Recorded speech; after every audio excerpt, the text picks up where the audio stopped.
right, hey Sprout fam, Nikki Graham here from Grassroots Chicago. I'm here with 3 of the band members from Doom Flamingo, and today we're going to interview them to learn a little bit more about their band and what we can look forward to this summer. So let's jump right in. Hey guys, how's it going? What's up? Do you guys want to quickly just introduce yourselves so everybody knows who you are? Sure. Yeah, I'm Ross Bogan. I play the keys. I'm Stu White. I play drums. And I'm Mike Quinn, and I play saxophone and keys. Woohoo! I'm glad you guys are able to join us today. Thanks for meeting with us. Yeah, Great. So, can you guys just tell me a little bit about yourselves and help us get to know you guys better? Sure. Yeah. Jump right in. Yeah. I'm from Columbia originally. It's like 2 hours west of here. Yeah, we all live in beautiful Charleston, South Carolina.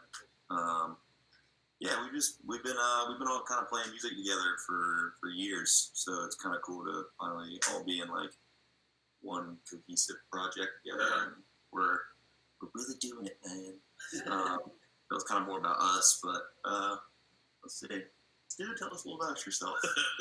Well, I'm from Atlanta, Georgia, originally. I've lived in upstate South Carolina, middle school and high school, and then I moved to Charleston to go to college, College of Charleston. And I met both of these guys when we were in college. We've been playing together in different groups since then, so we've all been playing together for quite a while.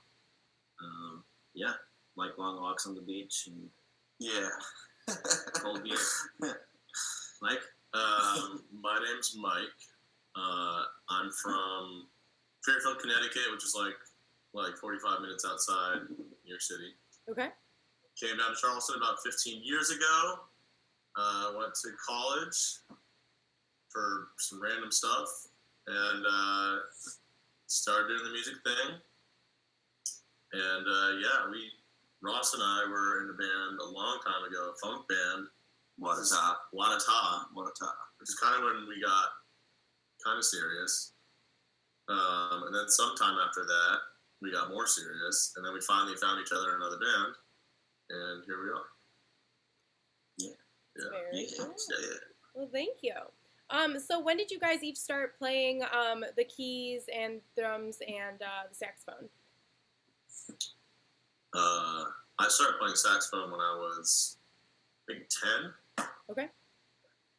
In fourth grade or something like that in the elementary school band, and then kept playing through middle school and high school, and then just kept playing through college. Just, kind of on my own terms, and Still playing. Going strong. I started playing keyboards very recently. Oh, cool. And Ross has actually been, Ross is the gear over here, kind of teaching me to, I'm the main guy. He's the main guy. I'm the auxiliary keyboard. So I'm really just trying to figure the damn thing out. Very cool. I don't know what the hell I'm doing. Just kidding. Yeah, I started playing drums around the same time as Mike. I guess I was in 4th or 5th grade, however old that is. And played in, middle school band. I did the whole marching band thing in high school, and jazz band, and then Drum corps, right? no, I just did marching band. But I went to college for music to study jazz in college. Yeah. Very cool. When did you start? So I think I was in 2nd grade. My neighbor across the street taught piano lessons, so I started taking from her, Miss Anderson. And then I kind of just we had a piano in the house, and I just kind of played around in the house, like kind of taught myself a lot of things. And then when I came down here for College of Charleston, that was kind of when I wasn't really sure what I was going to do, but I knew I wanted to be in a band, and I was out at O'Malley's Bar and Grill. Oh, man. Definitely very drunk on tequila. Yes. They do, like Carter West was playing there, we were in a band together. That was like my first band I was playing with. And Matt from the pool. And Matt Thompson. Who used to work in a pool. That's what we call Matt from the pool, because everywhere we went, they'd be like, "Oh, it's Matt." I never. But I was like, I just kind of went up to him and was like, "Can I jam with you guys? Like, please, And for some reason, they took me seriously, and I didn't have a car at the time, so I took a cab over to their house the next day with my Casio, and we just pretty much since then, I've just been playing in all kinds of bands, and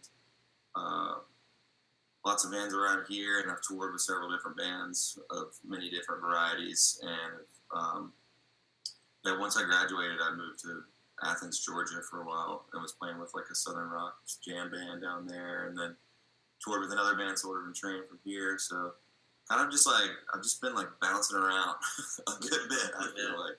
That's cool. And and then I guess we can go ahead and go into the Doom part, or yeah. I just kind of, I mean, you told me a little bit about what you guys were doing before. You guys were doing before Doom Flamingo, but how did you guys all kind of meet and start working together? Ross and I met when I honestly don't remember. it was I met you when we played, or no, the first time we played together, I knew about you from Plainfield. Yeah. And then I had a band called Meeting Reed. Yeah. And by some happenstance, we found ourselves at Beerworks on King Street. Yep. For our first gig. Yep. With Wanata, which was then not Wanata. It was just the first time we ever played together. We just like jammed out for, we played like 2 songs in like 2 hours or something like that. Yeah. It's a ridiculous jam session, but it had an amazing time and it forged this connection. That's how me and Ross met. How did you know? I think just being the Charleston music scene, especially like 10 or 12 years ago when we met, was relatively small enough that we all crossed paths fairly frequently. Yeah, at some point. Yeah. Very cool. And then how did the name Doom Flamingo come about? Ooh, I can take this one. You got that one. So I was actually driving across the country with my girlfriend. I was touring with a reggae band at the time. We were playing on the West Coast, and we had to get the van back across the country. And I volunteered to drive. I was like, make a little trip out of this. We stopped by Joshua Tree and Grand Canyon. And I remember we were driving back we were like just leaving the Grand Canyon. It was snowing outside, and I got a text from, I think it was from you, Mike, and you were saying, "Hey, Ryan Stasek wants to start a band with some local cats. Like, what should we do?" Yeah. And I think within 30 minutes, we kind of already dialed it in. My buddy had just been sending me a bunch of like Synthwave playlists, and I was just obsessed with that music. I listened to it constantly. And Ryan wanted to use the word Doom. And he was like, "I want a band with Doom." We had Doom something. We tossed around a couple of I wish I could find that text thread, because It's we definitely threw out some really ridiculous names. There are some really terrible ones. Yeah. Velociraptor. Yes. Like, with an oscillator. It was like... Oh, that's cool. But yeah, Ryan landed on Doom Flamingo. I was like, well, he said he wanted a band name with Doom, and then he was like, Doom Flamingo, and I was like, wow, that was really bad too. But, Yeah. But now I love it, and everyone we told the band name, The paradox. it's great. It's fun. I like it. It's very cool. It's kind of representative of what we sound like too, because some of our stuff is kind of like partying at the pool. Oh yeah. Driving like down the highway in a convertible, and then some of the stuff is like pretty heavily influenced by metal and some darker things. Definitely. Yeah, I kind of love that, the beachy vibe, but then you also have this like very eerie sound about you, and it's very cool. It's very recognizable. Let's give it a second. Yeah. So, what is the inspiration behind your sound? Is it mainly from that kind of Doom idea, and then getting the synthwave music? Did you guys kind of know that going in, or was that something that kind of has developed since you guys have been working together? It developed in the creation of the band. Okay. The band was basically built for like a one-off. Yeah. And then Ross made some demos, and he had been listening to a bunch of Synthwave playlists that a buddy of his had recommended. And so he was like, all right. And he made these Synthwave demos, and then we got in the studio, basically for the sake of promoting the show. Mm. And then we're like, oh, shit. Yeah. This is really good. Yeah. We should really be a band. Yeah. And now we're, I think once Kanika started, like, we were kind of just That was the experimenting moment. in the studio, and then Kanika kind of just disappeared for a while and went in the back. And, I wasn't really sure what was going to happen when we were in the studio, but then she came back and, like, had this full song about making sweet love in an F-16. Yeah. And it was That's a vibe. We're like, all right, we're on to She something. started singing Yeah. in the vocal booth. Yeah. We all With the freaking song, out. like, the song's banging, and she's singing, and it was just... We were having a sitting lot of there fun. in the monitor room, like, whoa, this How is... did you guys connect with her then? Like, how did you guys all connect? She was from Columbia. Oh. Well, originally, I think from Lansing, South Carolina, but had been living in Columbia, doing the music scene up there, also doing, like, theater stuff. And she came down here to visit a few times. Her and I connected and just started working together. Gigs around town, just whatever work. And she was always phenomenal. And so then we started working together more and more, and on all sorts of different projects. And she obviously already knew everybody in the band because we all have been doing kind of the same thing. Sure. She just got into the scene, and then Super cool. It digs it. So what's your process for kind of collaborating and making music in general? Do you guys have a process or a way that you guys prefer to work together? Like what Mike was saying about in the studio, like Ross has made a bunch of demos himself, and he'll bring them in, and we'll just kind of workshop them and work out some parts, and that's been for the biggest part of our original stuff. That's kind of how it's been going. We were just listening to a demo that Mike made. We just had a rehearsal earlier today, and TK, our guitar player, brought in a demo. fire. That's very So Flamingo. Yeah, it's going to So be good. awesome. Usually it seems that like one person comes in with a pretty solid idea, and then we just kind of like massage it and get the tune. Yeah, fun too. I've been working with Kanika to just writing with her, and yesterday we just kind of drank a bunch of beer and tried to write a song, and it was she's really fun to work with, and she has some. I mean, she's just a really strong vocal talent, and her sense of melody is pretty crazy. Yeah. But yeah, I mean, we've been getting up like it's so funny. We've been rehearsing from like 10:30 a.m. to 2:30 p.m., which is like I don't think I've ever rehearsed with a Really band in the different. mornings. But Very early That's for me. serious. I mean, that's really incredible. yeah, Yeah, it is actually. it's been great. Yeah, we have. I mean, I think we have probably 7 rehearsals before we get to Nashville. Because we're not on the road, so it is a little bit different for us to. Brian's obviously pretty busy with Humphreys McGee, so we have to make time at home. Hell yeah. So we make time at home and just kind of crack away at it as much as possible. We've been rehearsing at the Poorhouse, which is like the Charleston Poorhouse on James Island. Okay. That's kind of our home venue, so it's kind of cool that we get to go in there and rehearse on the stage. Alex Harris has been the owner, is just the man, and been really cool at helping us out. So Yes. it all feels like one big, like Jeremy runs sound at Poorhouse, and now he's running sound for a band. It's like it feels like one big family. Very, So it's very, cool. very. Very cool. So what have been your favorite like shows or performances that you guys Freezing have up. done so far? Lost you. Just gotta give it a second. Come back. Oh, there you are. Yeah, you're back. You're back. I'm back. So what have been some of your favorite performances and sets so far? Ooh, Brooklyn Bowl was pretty sick. Yeah, we just played at Brooklyn Bowl. that was pretty incredible. I think for all of us playing shows in New York City is kind of feels like a bigger deal sometimes than other places, just because it's New York. It's New York. Yeah. New York. Yeah. Yeah. His first time up there too. Yeah. First time in the city. Right. She sat in with Humphreys and sang Cashmere at Brooklyn Steel, and then played a show at Brooklyn Bowl. And she did good for her first time in New York. Yeah. That's exciting. Also, our very first show was very memorable because there's a lot of pressure for the first show. It's a Humphreys after party, and some of our friends opened for us, a band called the Artisanals. Yeah.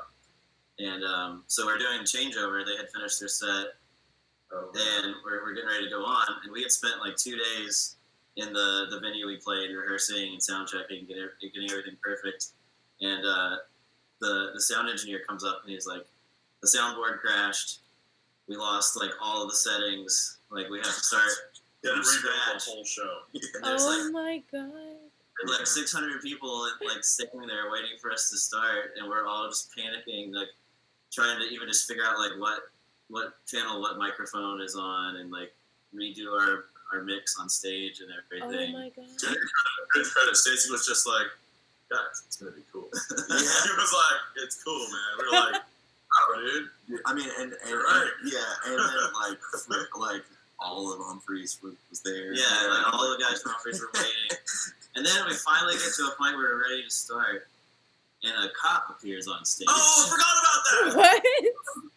Yeah. And she's like shining the flashlight. She's like, let me get on the microphone. Yes. And we were like, what is going on? This is so weird. And apparently, like, someone had been calling 911 from somewhere nearby, and like wasn't actually talking on the phone, I guess. And so they were just trying to figure out what was going on. But after that, then we played, and the show actually went really well. Yeah. I mean, and also to the sound guy's credit, he rebuilt the show really quick. Yeah. And he didn't like crush it. Yeah, he crushed it. It took us probably like 40 minutes, I feel like. I think it was that long. It was like 30 minutes. 30 minutes. It felt like 2 hours. Yeah. I'm sure. Yeah. That's gotta be like a moment of panic too. Like, oh, that's kind of scary.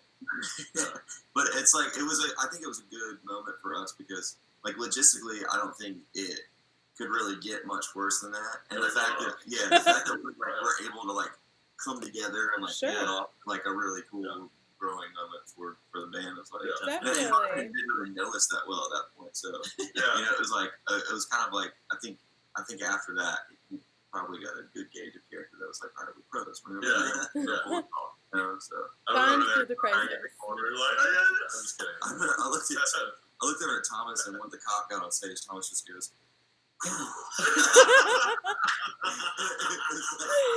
That's insane. We were kind of talking about maybe doing that for like Ryan had the idea of like doing that for like one of our shows at the Poorhouse and getting a cop stripper to come out and be like, hey, someone dialed 911, and then we'll see if that actually happens. We throw a lot of paint. Totally. Oh, cool. Wild. That's fun. Well, we know you guys are playing at summer camp, and we're really looking forward to that, as well as Electric Forest this year.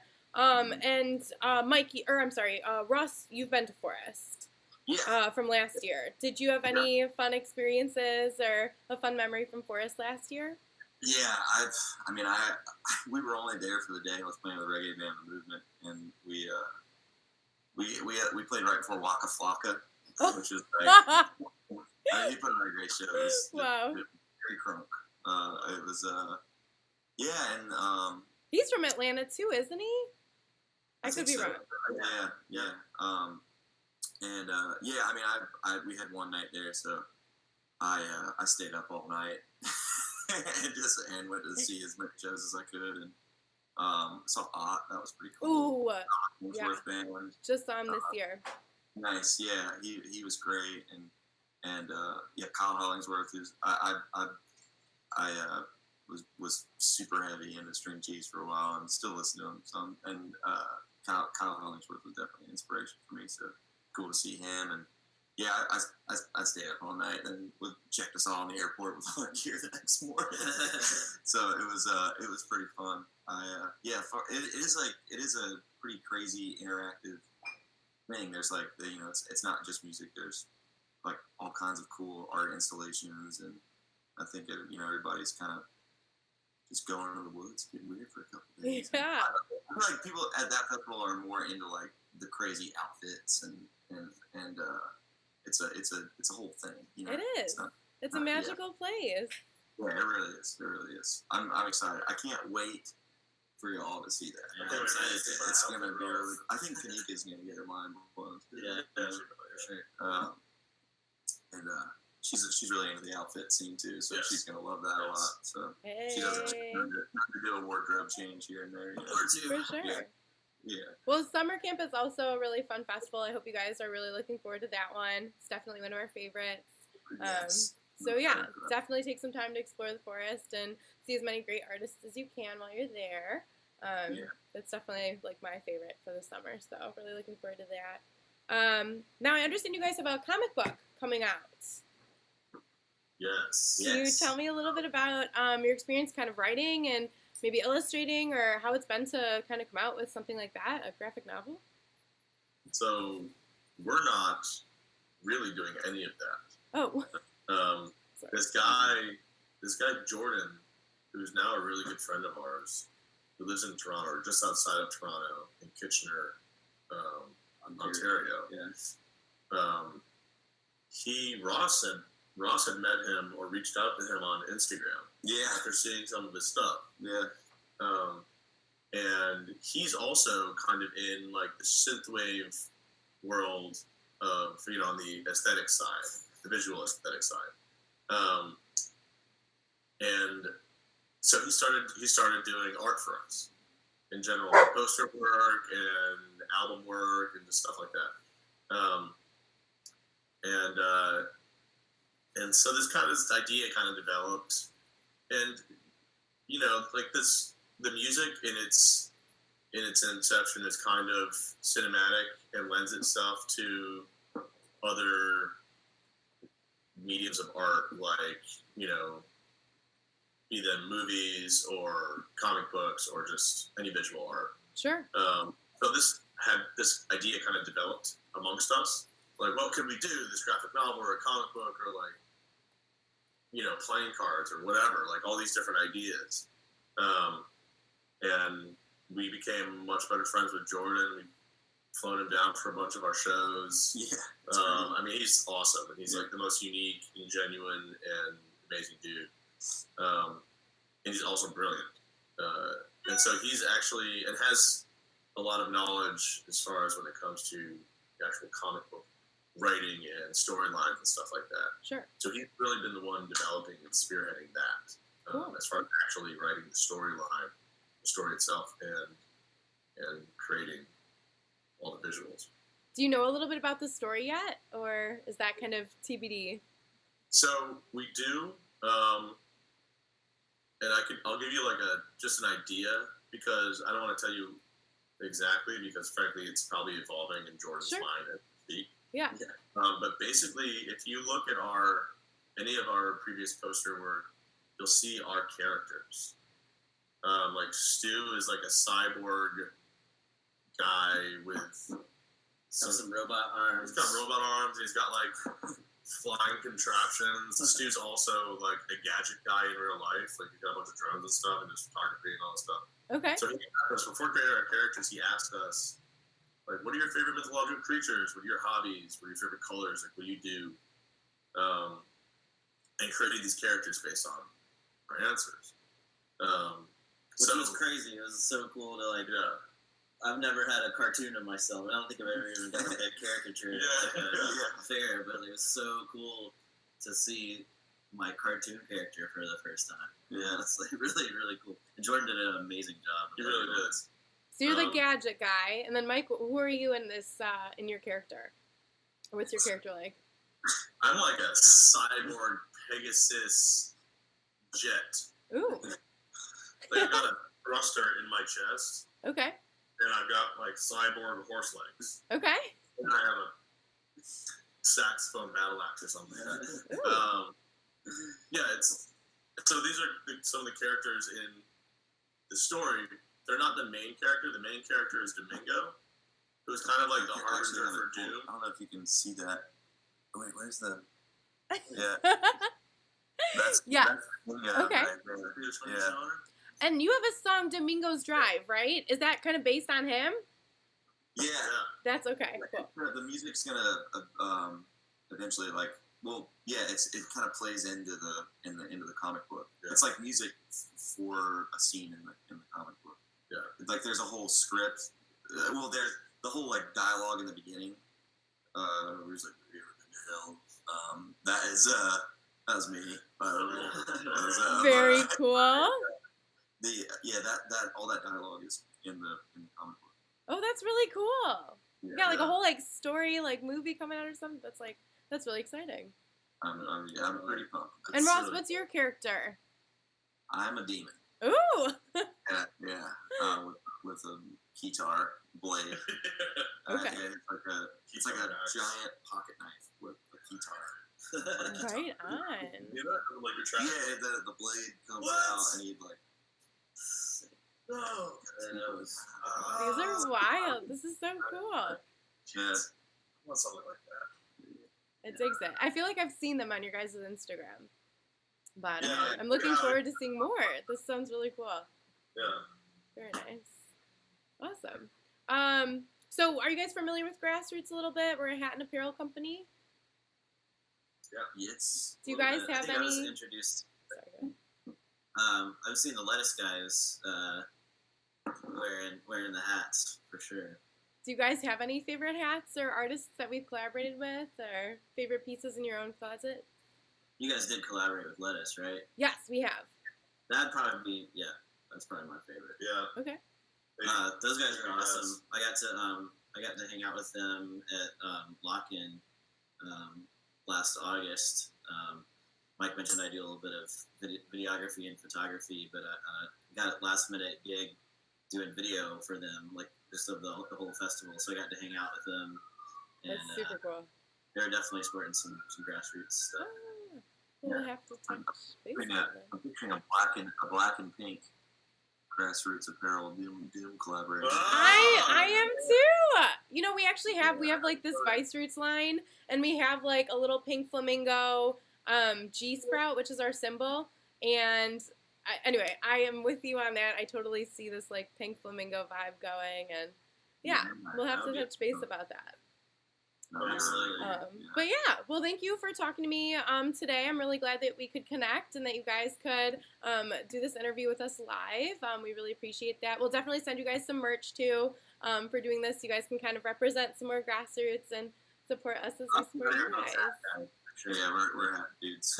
Right on. Well, I will definitely send you guys some hats. Sponsors or briefs. Got you. Well, we look forward to seeing you at summer camp. Yeah, look forward to hanging out then. That'll be fun. Awesome. Great. Well, thank you for talking to us, guys, and we'll see you guys later.